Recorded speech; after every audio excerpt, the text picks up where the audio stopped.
Welcome to बात कानून की चैनल दोस्तों। मैं हूं एडवोकेट सुनीता शर्मा और आज की वीडियो आपको बताएगी कैसे रहना है आपको सावधान साइबर स्कैम से। ऐसे साइबर फ्रॉड जिन्होंने 2023 में लोगों की जेब से पैसा निकाला, कई लोगों को इस हद तक मजबूर कर दिया कि उन्होंने अपनी जान तक दे दी।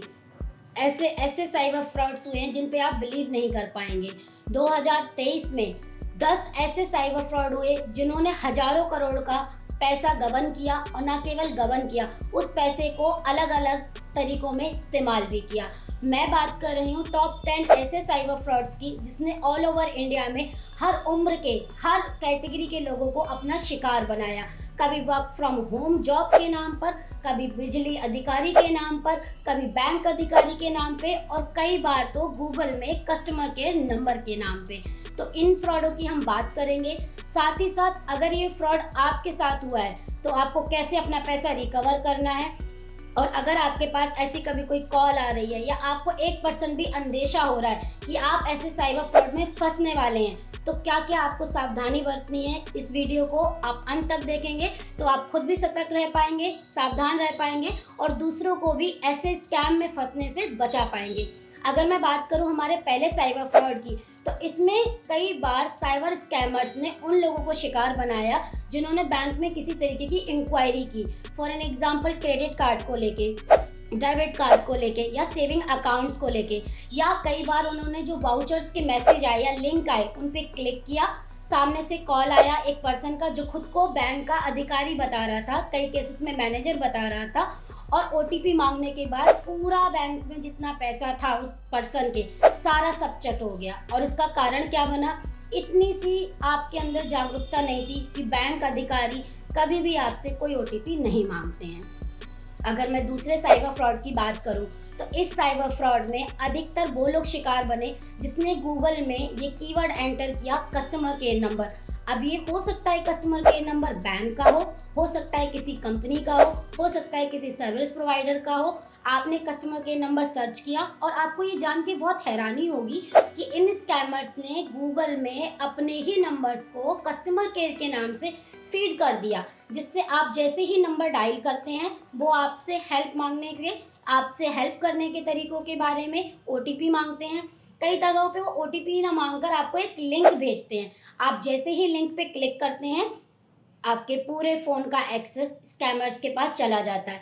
अब आपके पर्सनल फ़ोटोज़ हों, पर्सनल जानकारी हो, या आप बैंक का कोई भी ऐप यूज़ करते हो, स्कैमर्स के पास अब पूरी तरीके से एक्सेस आ जाता है, जिसके बाद वो उसको अपने तरीके से इस्तेमाल करते हैं। आपको ब्लैकमेल करते हैं, आपको धमकी देते हैं कि आपका डेटा या आपकी प्राइवेसी की जो चीज़ें हैं उनको वायरल कर देंगे, और कई केसेस में आप मजबूर हो जाते हैं अपना पैसा देने पे।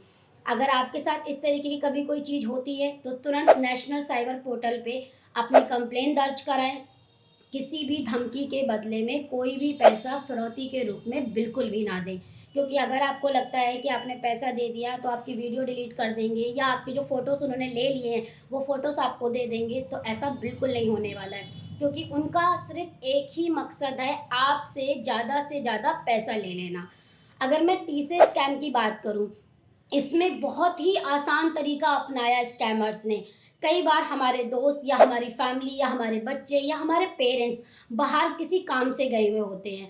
अगर इमरजेंसी में आपके पास कॉल आ जाए कि पापा मेरे से एक्सीडेंट हो गया है, पापा मैं यहाँ इस मुसीबत में फंस गया हूँ, या आपकी पत्नी का कॉल आ जाए कि आप इस जगह पे फंस गए हो, इमरजेंसी में आप उनकी बात पे बिलीव भी कर लोगे। ऐसा ही एक केस हमारे पास आया जिसमें एक महिला को उसकी बेटी ने कॉल किया कि मम्मी मैं फंस गई हूँ हॉस्पिटल में, मेरा एक्सीडेंट हो गया है, जल्दी से 10,000 रुपये ट्रांसफ़र कर दो।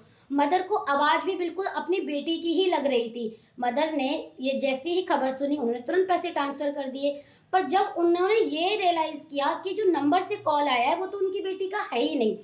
आफ्टर दैट जब उन्होंने अपनी बेटी को कॉल मिलाया तो पता चला वो तो उस कॉलेज में पढ़ने गई हुई थी, वहीं पर अवेलेबल है, उसका कोई एक्सीडेंट नहीं हुआ है। तो ये होता है एक तरीके से वॉइस कॉलिंग फ्रॉड, यानी आपके अपने ही रिश्तेदार की आवाज़ होगी, आपके अपने ही पर्सन की आवाज़ होगी, पर कोई स्कैमर उधर से आपसे पैसे डिमांड कर रहा होगा। जब ऐसा कोई स्कैम किसी के साथ हो या आपको लगता है आपके पास ऐसा कॉल आया है, तो सावधान रहें। हमेशा अपने सेव जो नंबर हैं आपके रिश्तेदार के, फ्रेंड्स के या बच्चों के, उन पर ही बिलीव करें। अननोन नंबर से आए हुए कॉल पे अब आप भरोसा बिल्कुल ना करें, क्योंकि एआई के ज़माने में आप जानते हैं डीप फेक है, डीप ऑडियो चेंजिंग है। आपको नहीं पता चलेगा कि आपके नोन पर्सन का कॉल है या अननोन पर्सन का कॉल है।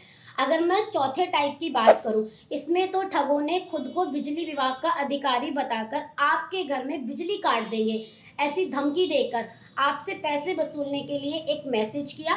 मैसेज पे आपने जैसे ही क्लिक किया, आपको एक अधिकारी का नंबर मिल गया, आपने कॉल मिलाया, कॉल सीधा जाकर लगा आपके स्कैमर्स को। स्कैमर्स उधर से आपको कहता है आपका 50,000 या 20,000 या एक सडन अमाउंट जो कि आपके लिए मुश्किल हो पे कर पाना, वो आपको बताएंगे।